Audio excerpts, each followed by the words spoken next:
Keep it pyro. Man like Shogun on the phone line. What's happening, bro? Yes, what's happening, Jay? How you doing? Yeah, really. Pleasure to be here. It's a pleasure to have you on the phone, bro. Now, this is where you make me very jealous, because I tell you that I'm stuck in a windowless studio with no aircon, and you tell me you're outside in the sunshine in a park, relaxing with your friends or whatever. Yeah, so where you at right now, Next to the river. I'm just up at a bit called The Rocks, Todd Home, Hunter Hill. Like, that's my old stomping ground. I'm just out with the boys, you know what I mean? Chill one. Nice. You know what I mean? It's nothing like the London life, man. I can't say that I envy the lifestyle, but you know what I mean? I've got love for London still. It's one thing we've learned over the last couple of months is the importance to take time to yourself and, you know, take a break from the rat race and all that side of things. So we've got a few things we're going to cover today, but before we get into it and talk about your new track as well, there's a little bit of an elephant in the room in that I obviously have to talk to you about the rap game. I can't have you on the show for the first time and not mention it. So Go on, then. What would you say is the biggest thing you learnt from that whole process?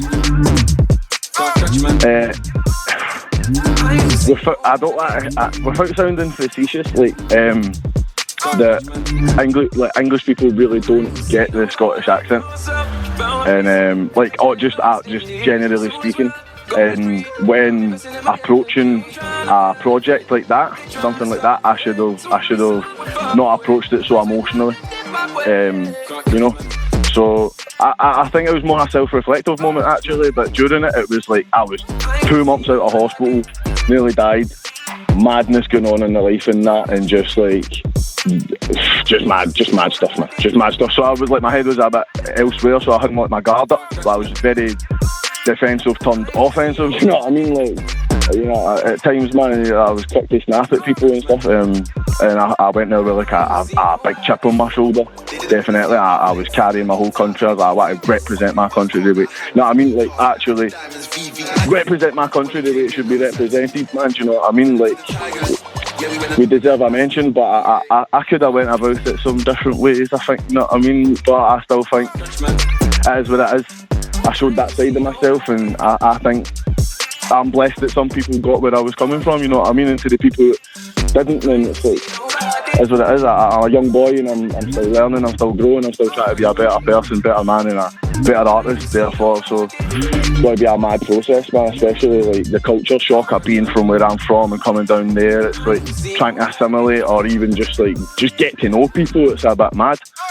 So, man, it was a cool experience all in all. But I'd say I learned a lot more about myself than other people. But I would say that the accent thing was a big thing that definitely stuck with me, because it annoyed me when they were talking about the clarity. So I was like, I just looked at that from a different perspective, and I was like, okay, this is why I'm annoyed, because I want to do it this way, and they're saying, oh, if you done it this way, then we would actually fuck with it, you know what I mean? And I'm like, cool, I understand, I'll take it on board, you know what I mean? I've stopped being so stubborn.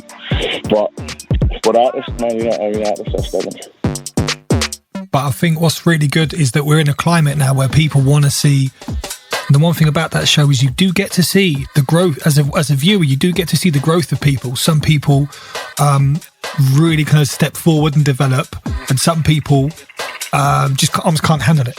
Do you know what I mean? So the fact that even then in this interview you've been quite open about, do you know what, that was a situation where I've reflected, I've learned. If I was to do the same thing again, I would approach it differently. That's real growth there, bro. So that's a massive positive, not just for your music career, but for life. Do you know what I mean? Totally. I try to approach every like kind of situation like that now, like try and just learn from it, because I spent a lot of my time just doing stuff, man. Do you know what I mean? Just doing stuff to fill time, and I'll do this until I get this, and then I got that and I didn't know what to do with it. You know what I mean? So it's like now I'm trying to be more I don't know what's the word, like diligent, meticulous, like and actually try and plan my life, and you know what I mean, find them wee cheat codes to play this game with. Do you know what I mean? Actually be attentive and become an entrepreneur and be a businessman and be a role model for the people around me. And, you know what I mean? Still be true to my roots and that, and you know what I mean? Just don't forget where I come from, but still want to like elevate everyone where I come from. So, aye, man, I recognise the responsibility and like kind of almost the duty that I have with like the talent that I've managed to I don't know, be blessed with or just like attain from practice, pretty much. You know what I mean? Like I have a responsibility to treat that the way it deserves to be treated and progress in this industry, man. You know what I mean? And hopefully make some good music, man. You know what I mean? Like 100%, bruv. And I think what you've just highlighted there is really, really interesting, because already you've been really open in this conversation. First time we've had you on the show here in East London. And secondly, like, this is what you've just outlined there is kind of proof that music is more, it can be more than just a business or just making money or just doing something. It can really develop you as a person and the power and strength of it. That's amazing, bro. Mm-hmm. Like the business is just like a tool that you sharpen whilst you learn who you are. Do you know what I mean? It's just like, yeah, man, I'm starting. I think I've got a grasp on what life's meant to be like. Do you know what I mean? But I'm 24, man, so I'm just, yeah, man.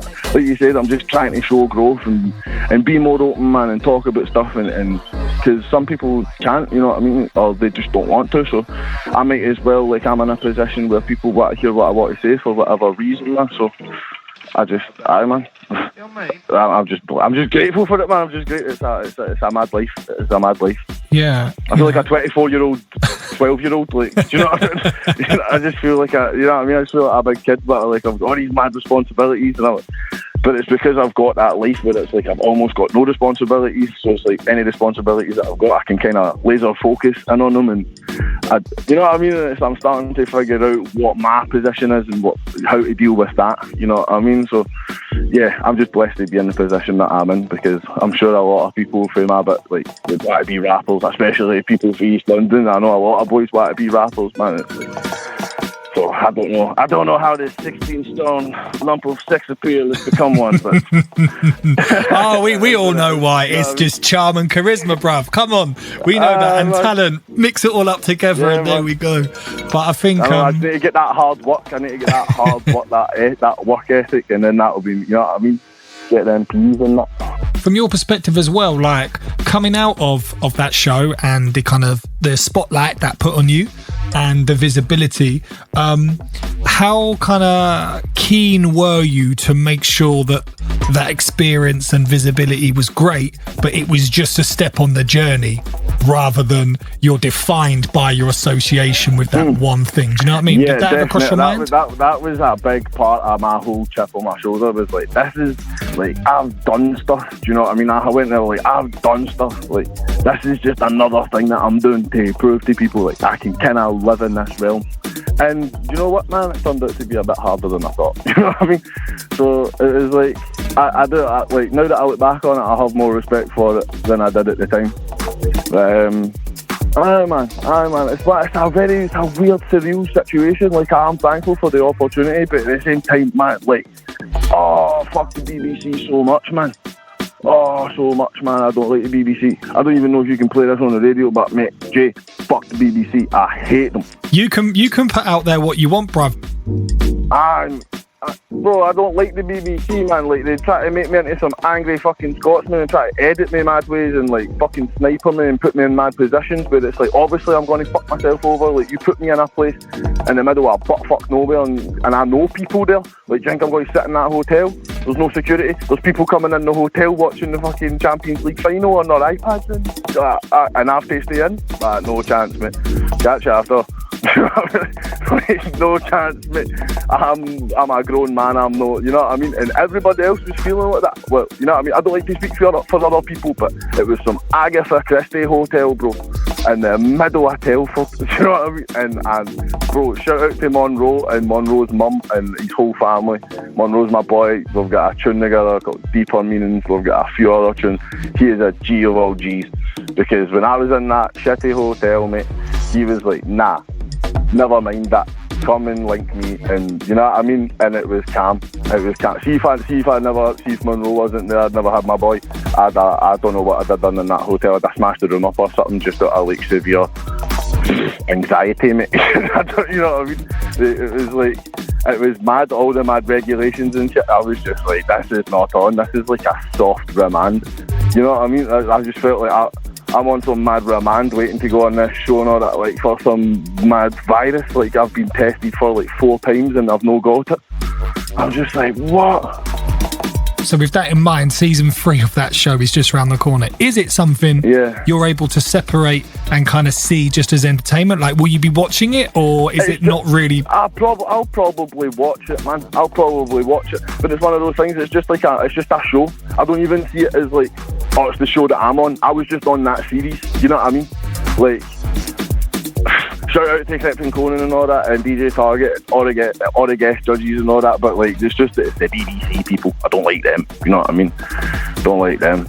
But aye, man, I'll probably watch it, man. You know what I mean? I'll probably watch a couple episodes and that.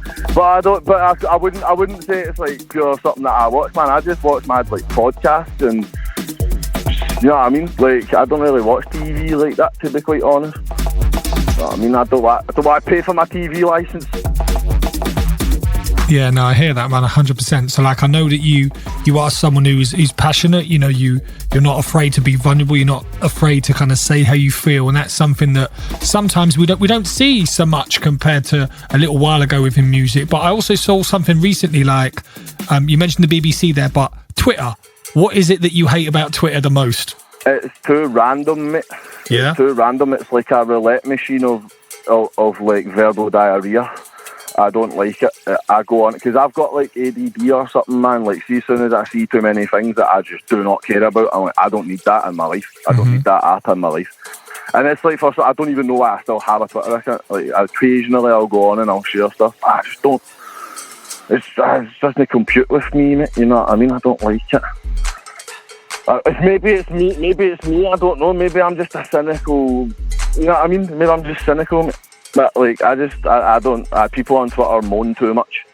They moan too much about and they debate stuff that doesn't matter. If you find that platform doesn't work for you, and you're removing yourself from it, then that is a positive step. You're only focusing on what works for you. So if we bring the convo back round to music now as well, there is the SHOGUN EP on the way.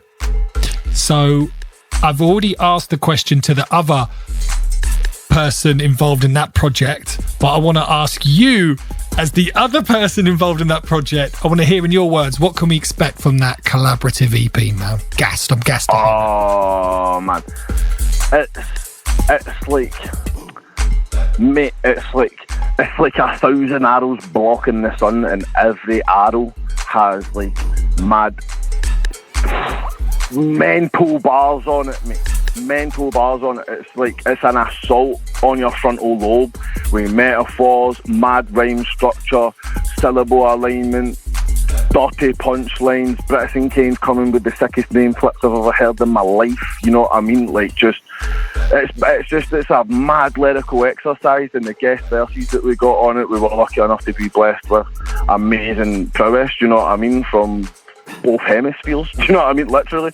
And Turkish master on the production as always, and it mixed and mastered the whole thing, you know what I mean, put it all together, like, you know what I mean, like, just, yeah, man, I can't even say much more, man. It's madness. It's literally madness. It's see, for the fact that me and Britison haven't even met each other yet. This is like some cyber pen pal stuff. You know what I mean? Cyber pen pals. I like that. It's you know what I mean? Like, we cyber buddies. You know what I mean? We just linked up, bro. We were like, you know, mutual respect, and it's like, well, we can't get to, you know what I mean, get in the studio all the time together, then we might as well make use of this wonderful thing called the internet, you know what I mean? We're like, fair enough, we can do it, we can make a project, you know what I mean, without being in the studio together. It just means that when we do get in the studio together, it will be even better, you know what I mean? So this is like the first step, you know what I mean, and like the anti-fams insurgents into the scenes, you know what I mean? Like, the lot of us, man, me, Britison, Detail, Rags, Miss Ali, Turkish, like, we've all got stuff sitting there, man. We've all got stuff sitting there, and everybody else, you know what I mean, from Scotland as well, like McCroy, Physics, Gasp, he's just bloody get engaged, you know what I mean? Everybody's on new chapters in their life and going to be writing hopefully some beautiful music about it, man. But right now, we came with that ferocity, bars, punchlines, metaphors, you know what I mean? Like, the stuff that people, I think, are missing, you know what I mean? I think some people rap a bit too nonchalant nowadays, and they're trying to be too cool in that, but we don't feel like we're that cool that we can still show people like we can really rap, mate. Like really rap. You know what I mean? Like really rap. You are definitely a rapper and an artist who I hear you, or the first time I heard you, and now I hear you like on records. You know, I always say that you rap, like you, the passion, the delivery, like you just eat up the beat. You are someone who I say raps, and that is so apparent in the new one with an absolute legend on production. We're talking Canteen Sheet. So tell us about this, bruv. This tune, bruv, because when I saw the lineup straight away, I was like, what? I'm like, boom, press play. Yeah. It was crazy, mate. It's crazy. It was a long time coming, honestly. It's a bit of a long story. It goes back a long time. Like, I was meant to be on a whole entire different track that Dizzee was meant to be featured on, called Stepped In. And then it was like I ended up not on that, just kind of, it was whatever, but Dizzee liked my verse from that and kept me in his mind, obviously, for some reason. Like, obviously I'll work with this kid down the line kind of thing.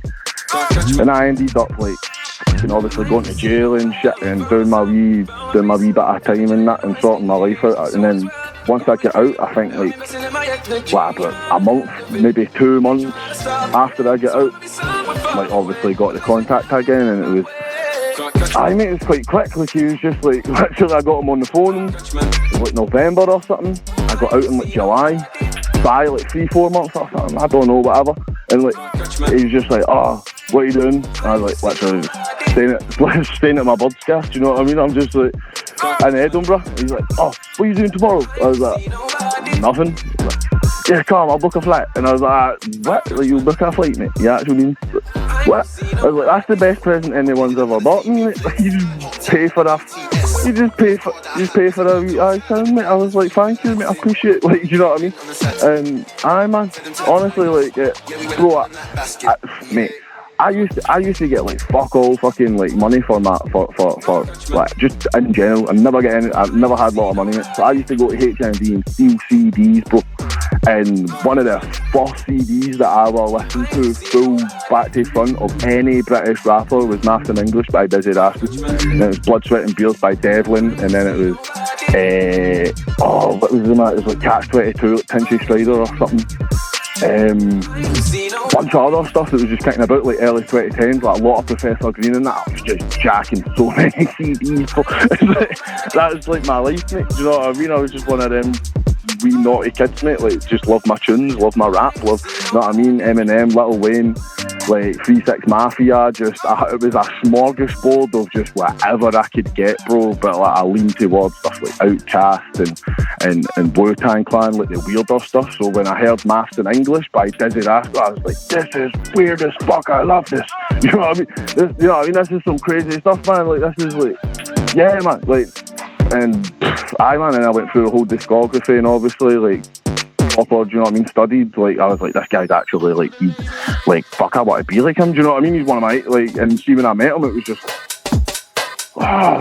It was weird, man. It was weird. I felt like I knew the guy. Do you know what I mean? And he was just calm, just worked for 12-hour sessions. You know what I mean? And then went home, soaked it all in. A few weeks later, went back down, done another 12-hour session, finished off a couple tunes, and yeah, that was like, it's been like a year and a half since then.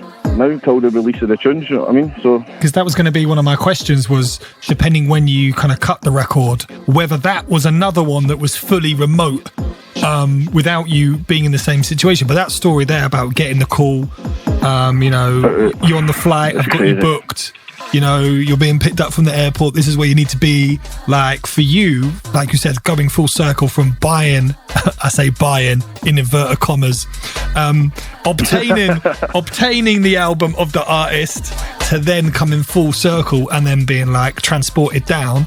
Like, he's reached out to you to come and do this and be part of this or spit on this track. Like, it's a beautiful story, man. It really is. It's insane, mate. It's insane. See, when I was telling people, like, I've got a tune with Dizzee Rascal, do you want to hear it? They were like, what? Like, they're just like, no, you don't. You know what I mean? Like, they just, you know what I mean? Like, it's just, bro, it's so crazy. So, Aye, man. As I'm saying, like, I'm like, I don't know. See on that, like, I don't want to talk about that rap game, but like getting back to that rap game, like I came across like aggressive in that. Like, nah, man, I'm eternally grateful and thankful that I get to be part of the culture that I love, man. Like, I love this thing for the moment that I set eyes on it and heard it. You know what I mean? For a child, mate. Like, literally, bro. Like, from the age of 4, man, I've loved rap. And then it was always like I was all shy about it. I thought, people don't like rap up here. I don't like, you know what I mean? But as I grew into it and that, man, it's like, no, look at me, you know what I mean? I'm doing it, baby.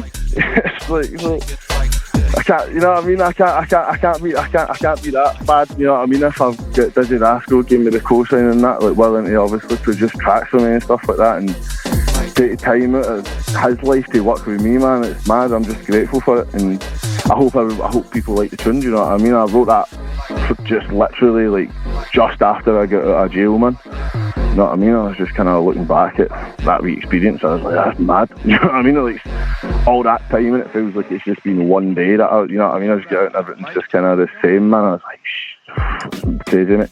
So it took a wee while. It took a wee few days to adjust and stuff. I was like that before I get back into my rhythm. And once I get back in my rhythm, I wrote that, and you know, it's been sitting there for ages, man. And it's finally out, and it's still like, I feel like it's still I still care about it. It still means something to me. You know what I mean? I still like the song, so I just hope everybody else does, man. 100%, man. Now listen, you've given us such a sick backstory there on this tune, and it has been great to have you on the show here at Pyro. But before we let you go, Shogun, please introduce that brand new track produced by Dizzee. Yo, it's your boy Shogun, Paisley's finest. You're now locked into Pyro FM. You're going to listen to Canteen Sheet produced by Dizzee Rascal.